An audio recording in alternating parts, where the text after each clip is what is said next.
samping kanan saya, perkenalkan nama saya Firda Wadian Lamsyam, dan untuk saya sendiri perkenalkan nama saya Dera Asli Sapa. Baik, di sini saya akan menjelaskan mengenai polusi.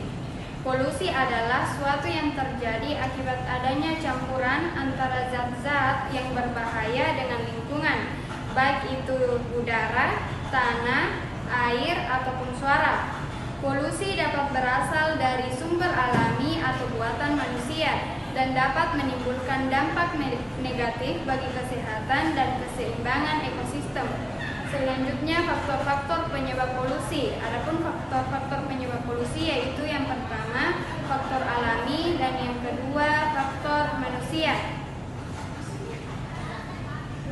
Salah satu penyebab yang paling berpengaruh terhadap polusi adalah aktivitas manusia yang tidak ramah lingkungan.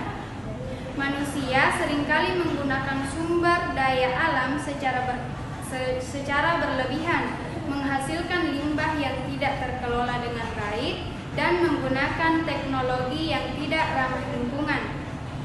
Semua ini berkontribusi pada polusi udara, air, dan tanah yang merusak lingkungan dan kesehatan manusia. Baik, di sini saya akan menjelaskan tentang data empiris yang dimana polusi udara di Indonesia selama kurun waktu 2015 sampai 2023 yang menunjukkan bahwa tren peningkatan yang signifikan berdasarkan dari data World Health Organization atau WHO yang terjadi peningkatan sebesar 72% dalam kurun waktu 8 tahun.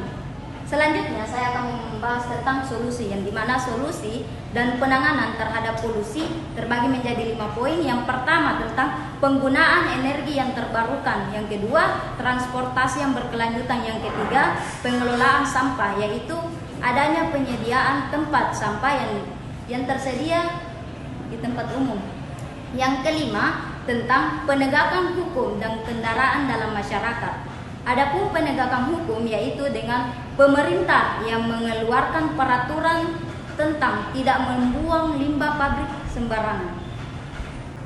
Baik, adapun di sini saya akan menjelaskan tentang bagaimana cara memperkenalkan isu polusi sejak dini.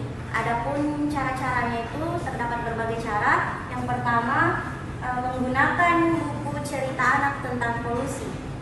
Yang kedua itu dengan memanfaatkan media visual. Contohnya itu dengan memperlihatkan anak video tentang dampak adanya polusi.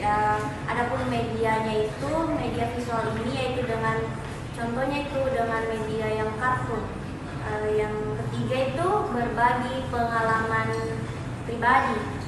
pengalaman pribadi ini yaitu dengan contohnya orang tua bercerita kepada anak dampak polusi.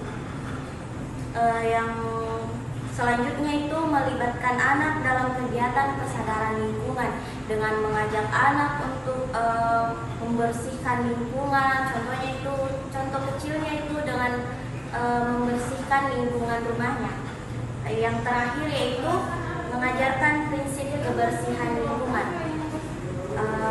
Selanjutnya itu tujuan memperkenalkan polusi. Adapun tujuan memperkenalkan polusi di sini yaitu menumbuhkan kesadaran lingkungan.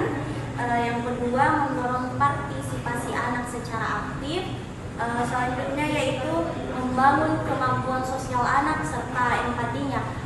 Yang selanjutnya mengembangkan keterampilan berpikir kritis, dan yang terakhir yaitu mendorong perubahan perilaku.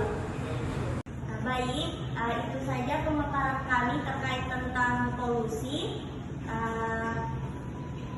Jadi kawan-kawan, jagalah lingkungan agar kita terhindar dari polusi.